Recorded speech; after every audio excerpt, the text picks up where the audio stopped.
Halo sahabat Fakta semua, dimanapun kalian berada, kali ini kita ketemu lagi di acara Podcast Fakta.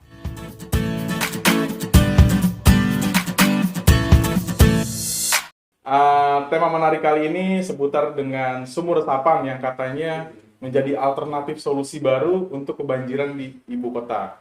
Bersama saya sekarang ada Bang Asas Tigor Nenggolan. Halo Bang. Halo Joshua, selamat siang. Oke, sekarang beliau mau kami ajak berdiskusi nih soal sumur resapan, galian-galian yang sekarang banyak.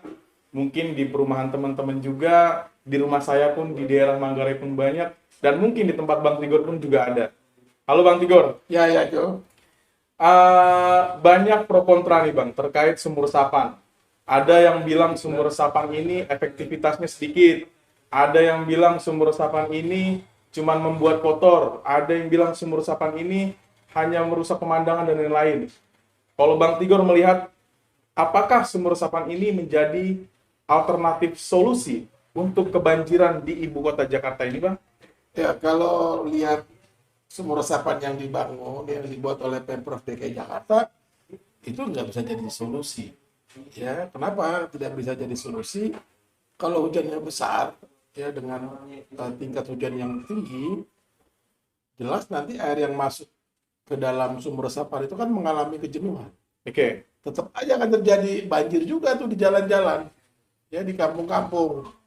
Ini memang nggak efektif. Yang kedua juga selain nggak efektif, menurut saya ada persoalan lucu begitu loh. Gimana tuh, Bang? Bangun sumur resapannya itu banyak kita lihat misalnya di pinggir banjir Kanal Timur, Oke. ya. Terus saya juga lihat minggu lalu di pinggir Sungai Ciliwung. Buat apa pula gitu loh kan? Bikin sumber resapan kok di pinggir sungai ya, yang Ya. udah jelas itu untuk mengaliri air gitu.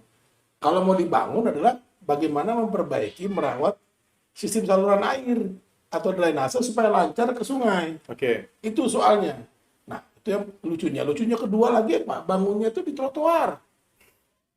Nah, itu kan. Itu yang jadi viral beberapa waktu lalu. Betul. Jadi begitu diprotes, dikritik, viral, sekarang bangun di jalan. Di jalan. Begitu bangun di jalan sembarangan. Ya kan, jalannya rusak, membahayakan kan gitu, Oke. membahayakan orang pengguna jalan kan. Oke. Nah, ini soal-soal yang menurut saya akhirnya saya menyimpulkan sumur resapan ini sebetulnya asal dibikin aja gitu loh. Program asal proyek, Oke. bukan untuk menyerap air tapi untuk menyerap anggaran. Ya. Anggaran APBD Jakarta gitu loh. Oke. Sekarang gini, Bang Tigor. Sekarang sudah terlanjur nih. Sumur resapan ini menjadi program DKI Jakarta. Banyak pro kontra yang seperti Bang Tigor bilang tadi, cenderung malah buang-buang APBD. Nah, sekarang ada juga Bang dilematis bahwa pembangunan sumur resapan ini tidak dikomunikasikan terlebih dahulu kepada lingkungan-lingkungan sekitar. Bang Tigor tanggapannya, Bang? Ya, nah itu dia kan harusnya jadi diomongin kan, dibicarakan, dikomunikasikan dengan masyarakat sekitar di mana sumur resapan itu mau dibangun atau mau dibuat. Jangan nyelonong-nyelonong seperti itu aja juga gitu. Sehingga juga ada tanggapan, bisa ada tanggapan dari masyarakat tentang rencana buat proyek sumur resapan ini. Ini kan kelihatan gitu, main bangun, gali, tinggal berhari-hari, nanti baru nongol lagi. Ini kan masyarakatnya kasihan. Ya, Udah mulai musim hujan, kalau udah hujan kan tanahnya becek. betul. Balik Ya. lagi Kak ke zaman jalan masih tanah. Betul. Udah gitu lubang menganga di mana-mana, Ya. kan berbahaya gitu loh. Nah, ini saya bilang harusnya juga libatkan masyarakat, Ya. bicarakan dengan masyarakat supaya masyarakat juga tahu dan bisa mengeluarkan pendapatnya. Oke. Gitu. Kalau Bang Tigor melihat penanganan banjir di Jakarta ini sebenarnya sudah serius belum sih, Bang? Ya, saya melihatnya justru nggak ada tuh penanganan yang dibuat oleh Pemprov DKI Jakarta untuk menangani banjir Jakarta. Nggak ada. Coba apa? Banjir itu kan soalnya adalah air itu tidak bisa masuk lancar ke bumi, Oke. ke dalam tanah. Atau juga bisa diakibat karena air itu tidak lancar masuk ke drainase. Ya, disalurkan ke laut Oke. melalui sungai. Nah, sebetulnya dua ini yang bisa dibangun sambil membangun mitigasi lainnya yang menolong warga kalau kebanjiran. Ini kan yang ada cuman pokoknya dijamin 6 jam sesudah hujan terakhir itu banjir akan surut gitu kan. Berarti Bang Tigor melihat belum ada penanganan yang dikerjakan bahkan untuk Nggak ada. Coba aja yang di Cipinang Melayu tuh. ya. Bukan cuma 6 jam, 6 minggu. nggak surut-surut gitu Ya. loh. Dan itu tiap hujan banjir, tiap hujan Ya. banjir. Nah, ada penanganan nggak kalau kayak gitu? Oke. Iya kan? Jadi kita nggak usah Jadi- bicara yang gede-gede. Ah. Konkret di depan kantor kita nih. Oke. Di Cipinang Melayu. Ya, nggak, di sini juga kantor kita ini kan kalau hujan ini gede langsung banjir nih kan? Banjir. Ya, nggak, anak-anak Siap. langsung renang. Nah, gitu. Nah, ada nggak tuh penanganan banjir dari Pemprov? Oke. Balik lagi ke soal sumur resapan. Terkait sumber resapan ini kan sekarang sudah terjadi, Bang. Sudah dilaksanakan lah. Banyak lubang di mana-mana, jalanan rusak, trotoar diangkat. Kalau Bang Tigor melihat upaya apa sebenarnya yang bisa dilakukan masyarakat untuk apa ya, minimal ya mereka bisa menyuarakan bahwa memang program ini malah merusak lingkungan gitu.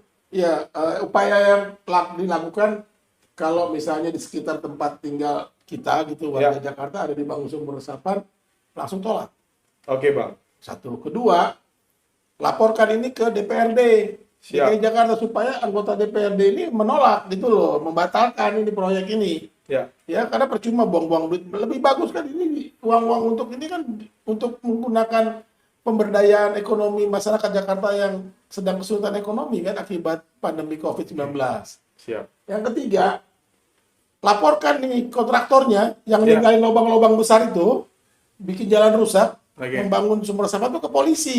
Oke, Biar siap. polisi nangkap itu kontraktor gitu loh. Ya, Kan itu diatur di undang-undang. ya. Ya, jadi pembina jalan kalau dia membahayakan pengguna jalan Ya. dan pengelolanya itu bisa dilapor ke polisi.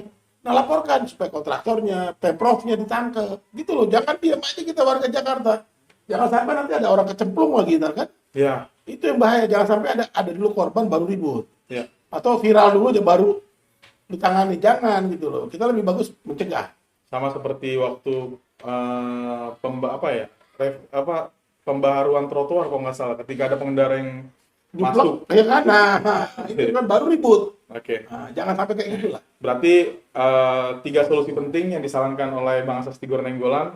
Ketika ada pembangunan sumur resapan, ketika warga tidak setuju dengan itu karena akan berdampak pada lingkungan, yang pertama adalah menolak, laporkan kepada DPRD DKI Jakarta, yang ketiga adalah bahkan melaporkan kontraktor yang membuat lingkungan itu Termasuk Pemprov dilaporkan. rusak. Oke. Saya bikin itu ke polisi. Termasuk Pemprov. Ya, laporkan Oke. ke polisi. Itu. Sip. Terakhir Bang Tigor. Yuk. Sebagai kesimpulan maupun saran yang ingin disampaikan Bang terkait proyek yang memang sebenarnya apa ya, malah membuat Jakarta menjadi kumuh gitu. Pembangunan sumber resapan yang menurut Bang Tigor sendiri nggak efektif. Apa yang ingin disampaikan? Ya, jadi program-program seperti itu tidak perlu lagi dijalankan. Ya, karena masyarakat kita ini kan juga pasti cerdas ya, kritis. Nah, apalagi sekarang ini sosial media teknologinya sudah dikuasai juga oleh masyarakat. Ya. Jangan sampai ini viral terus gitu ya. Ini kan sudah sebulan nih, masyarakat sudah ribut, tapi masalahnya kok nggak selesai. Ya, sumur resapannya terus saja dibuat dan ditelantarkan begitu aja. Jadi, tolong Pemprov DKI Jakarta batalkan semua, perbaiki jalan yang rusak akibat pembuatan sumur resapan. Ya, lebih bagus bikin program-program yang memang membantu warga, yang dibutuhkan warga. Warga itu butuh makan. Ya. Karena kesulitan hidup akibat pandemi COVID-19. Bukan sumur. Ya, bukan sumur. Ya, itu. Terima kasih. Oke, terima kasih Bang Asas Tigor Nainggolan. Percakapan yang menarik mengenai sumur resapan. Jadi, poin yang penting daripada pembicaraan ini adalah ketika kalian, sahabat fakta, teman-teman fakta semua, tidak atau menolak pembangunan sumur resapan yang menurut kalian nggak efektif, ada 3 solusi yang ditawarkan oleh Bang Asas Tigor Nainggolan tadi. Yang pertama adalah menolak pembangunan itu sendiri, kedua laporkan kepada DPRD sebagai pengawas ya Bang, pengawas anggaran. Yang ketiga adalah Laporan ke polisi. melaporkan Karena kepada merusak jalan. kepolisian, kontraktor maupun Pemprovnya. Pemprovnya terkait pembangunan tersebut. Terima kasih untuk diskusi kali ini. Terima kasih Joshua. Setelah kita ketemu lagi di Salam sehat ya. Ya, salam sehat juga, tetap jaga protokol kesehatan, jaga jarak. Kalau bisa tetap di rumah. Sampai ketemu lagi di acara podcast selanjutnya.